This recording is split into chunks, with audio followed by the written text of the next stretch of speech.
मृत्यु के बाद 13वीं क्यों की जाती है? क्या मृतक की आत्मा 13 दिनों तक घर में ही रहती है?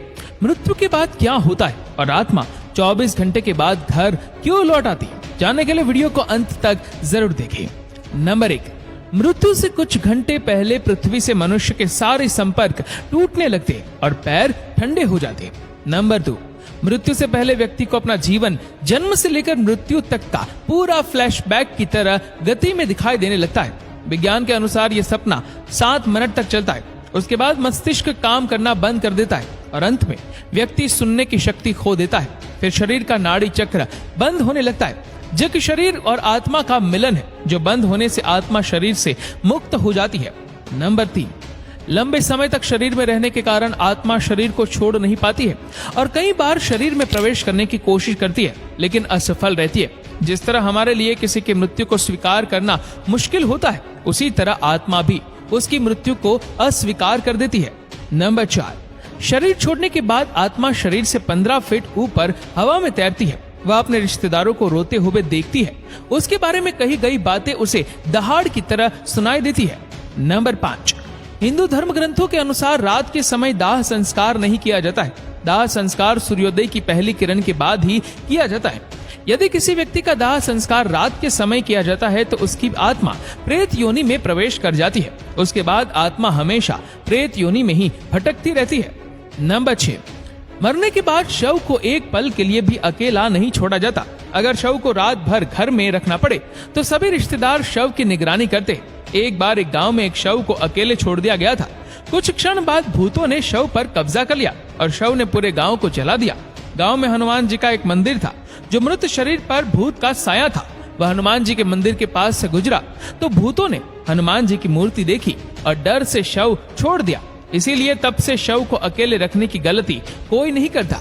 नंबर 7, अंत में यमराज में यमदूत प्राण लेने आते हैं और मृत व्यक्ति के साथ वैसा ही व्यवहार करते जैसा व्यवहार मृत व्यक्ति ने अपने पूरे जीवन काल में अन्य लोगों के साथ किया होता था। यदि मरने वाले ने अच्छे कर्म किए हो तो मृत्यु के समय कोई कष्ट नहीं होता और आसानी से प्राण हरे जाते हैं। लेकिन अगर कोई व्यक्ति पापी है, अगर उसने जीवन भर कई पाप किए हैं, तो उसे राक्षसों से बहुत यातना सहनी पड़ती है और वह तड़प तड़प कर मर जाता है।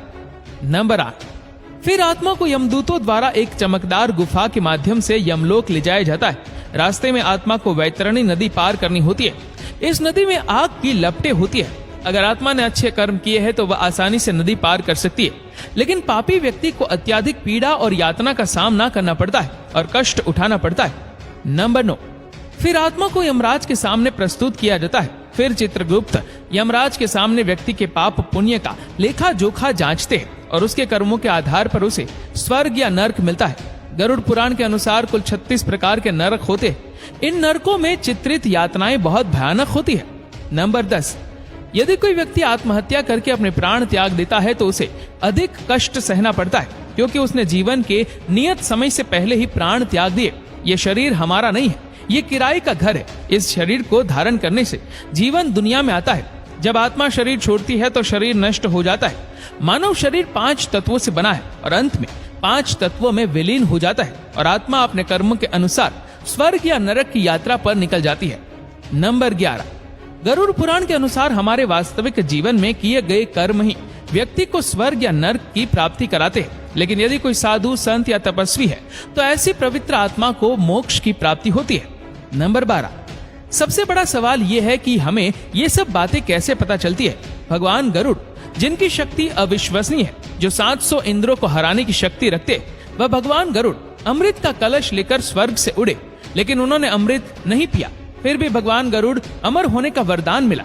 गरुड़ भगवान को नहीं पता मृत्यु के बाद क्या होता है, इसीलिए जिज्ञासावश उन्होंने भगवान श्री हरि नारायण से एक प्रश्न पूछा और इस ज्ञान को हम गरुड़ पुराण के नाम से जानते हैं। भगवत गीता में श्री कृष्ण ने कहा है, आत्मा न तो जन्मती है और न ही मरती है।